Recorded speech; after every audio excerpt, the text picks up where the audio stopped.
having a little bit of wiring issues here with my jacket. Sorry, guys. That one will right. Let's see. My name is Nicole. Bear with me while I'm in my case here. I'm with Kingsport Environmental, and we do three main things here at Kingsport. We do wildlife management, rehabilitation, and educational displays. So I'm going to talk about those a little bit first, and then we'll get going on with our show with some of the birds you see behind me. So for wildlife management, what that means is we do bird control essentially. So if you go to the airports, you see any birds flying around, we can come in and we get rid of these problem birds. Be it the beach, vineyards, construction sites, anywhere where there's nuisance birds, we come in.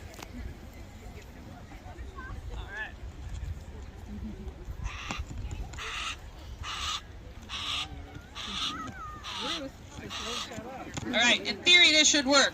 I'm going to go no jacket, see if I can talk to you guys better. Sorry about that. So this bird here Bree's walking around with right now is Blaze. Blaze is 9 years old, and she is a red-tailed hawk. So this bird is native to your own backyard. It is actually the most common bird we have in Ontario. She likes to make a show of it, keep her wings out, get a nice couple of photos in there. But this bird I bring out to the shows because, like I said, it is the most common in Ontario, but to me, it is either the smartest bird of prey we have or the laziest bird of prey. So this is the bird you guys will see on fence posts, hydro lines, all up and down the side of the highways. And usually when you see them, they're standing there, feet together, looking right down underneath them. So the debate I had, like I said, is either the smartest bird or the laziest bird. When they stand there, feet together, looking down underneath them, they've essentially figured out how to get fast food in Mother Nature. So to me, that is insanely smart. They simply sit there and wait for an unsuspecting rabbit or mouse to come along. And when it does, it runs right underneath them. All they do, which to me is the laziest part of it, is open their wings and drop right down on top of their food. So dinner is delivered to them. They don't have to chase it. They don't have to go around and work for it.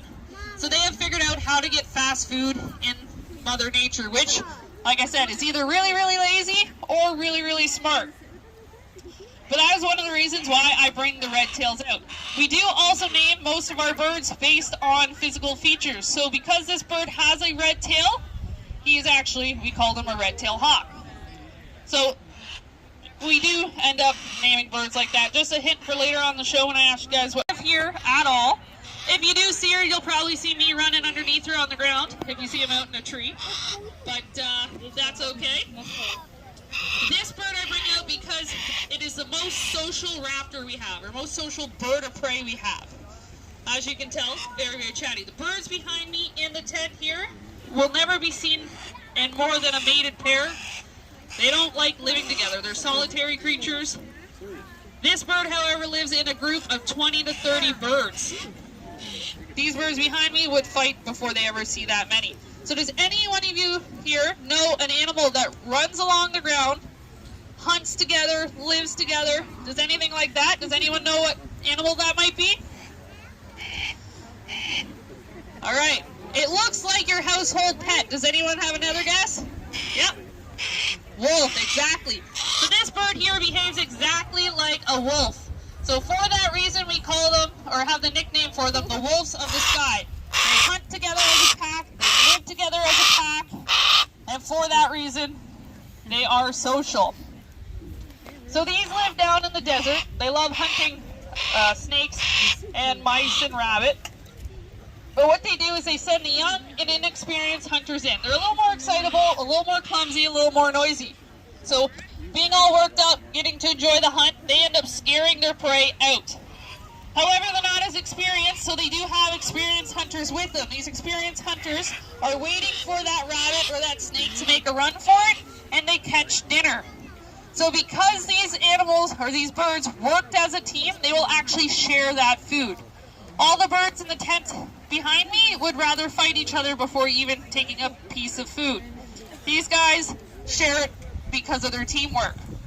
So Jay here is going to set this bird up. Like I said, it is an interactive show. It's going to be a windy one too, so it should be interesting. I'm going to need a couple of volunteers here. Yes, your shirt says beautiful city girl, yeah. You, sir, blonde hair champion sweater. We'll get some people from over here. Got an underarm sweater over here, bright yellow.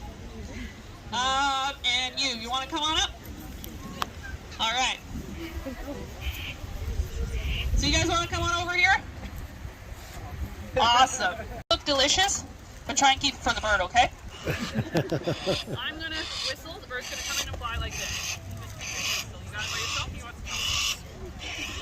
Yeah. Ready?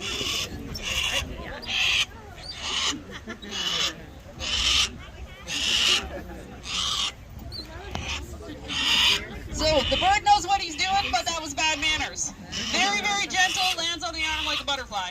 All right, gonna do just exactly that.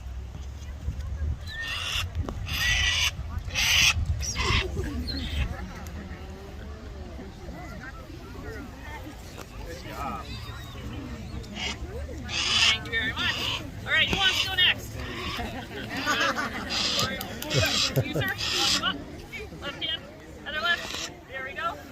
We're gonna do the same thing. We're gonna put a piece of meat here, don't eat it. First, you'll come in, land. Ready? You want to do it by yourself? You want to have a by yourself? Pretty brave, right, huh? Ready?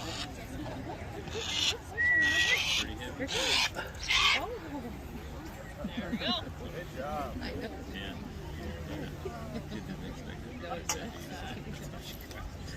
Maybe you'd like to come up next. Alright. No worries, I'll be here with you the whole way. Go back to the other end.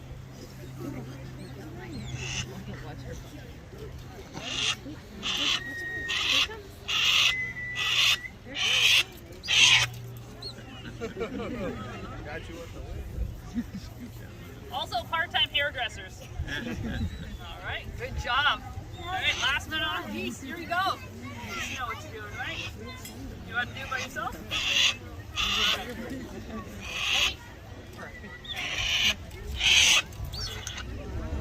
There you go. Awesome job.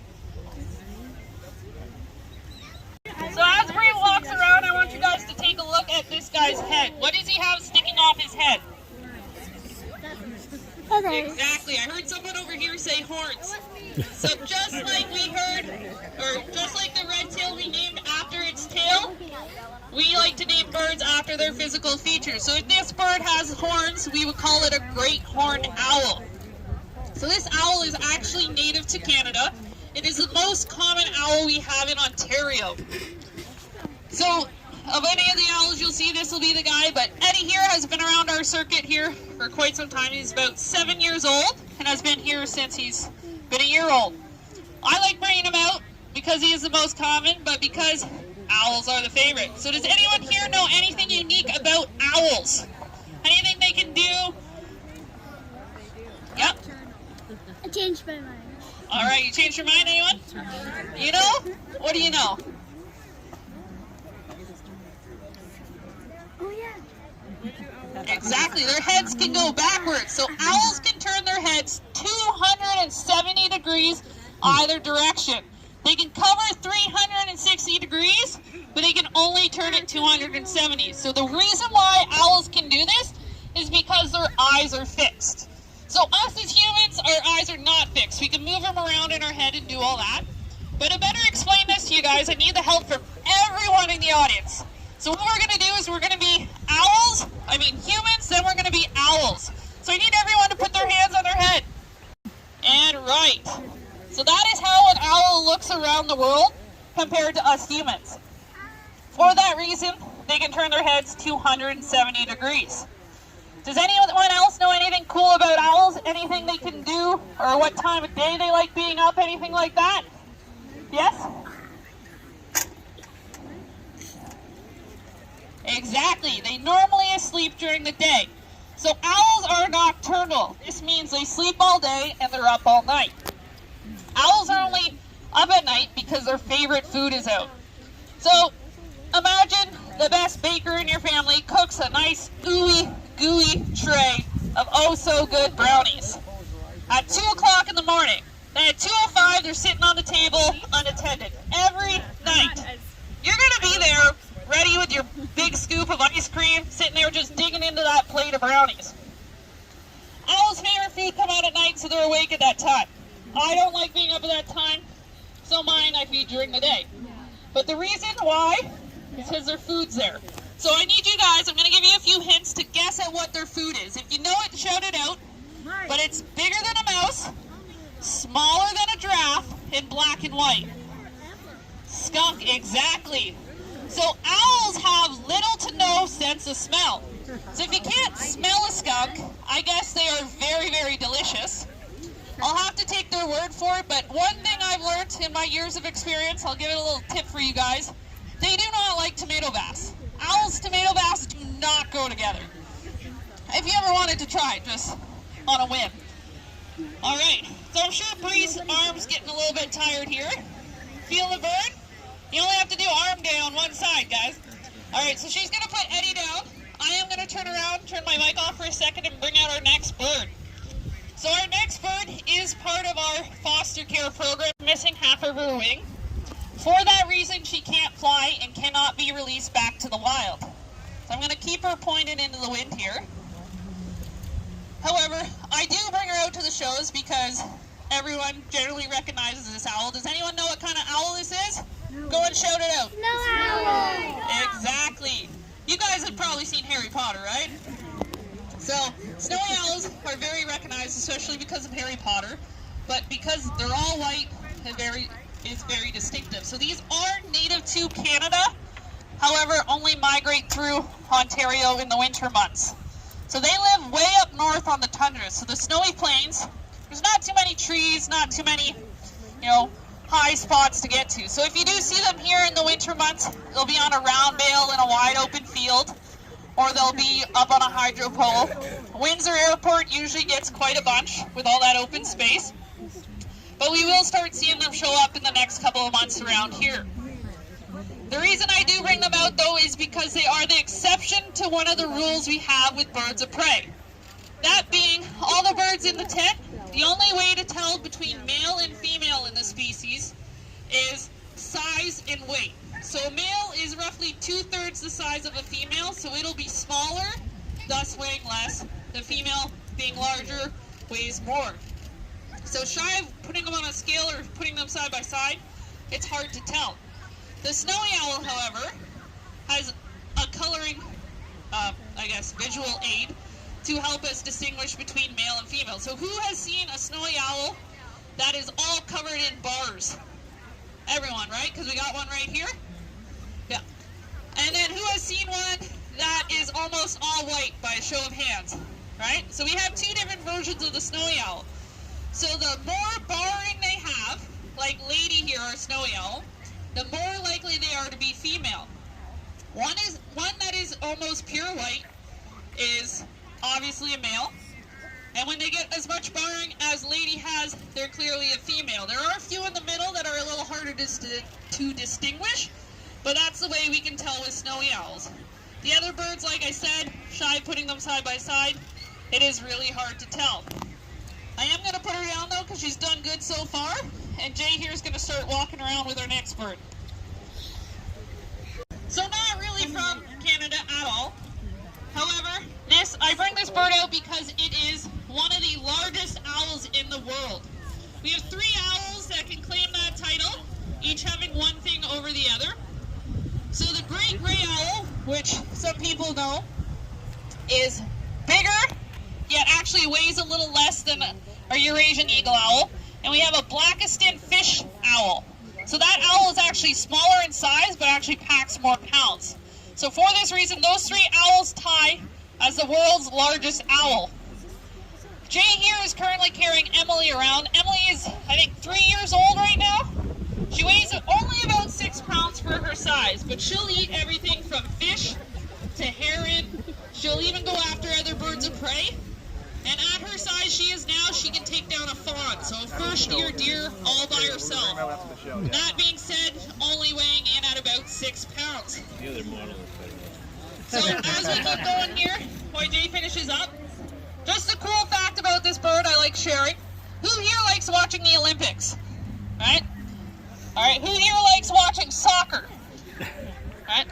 Always fun to watch.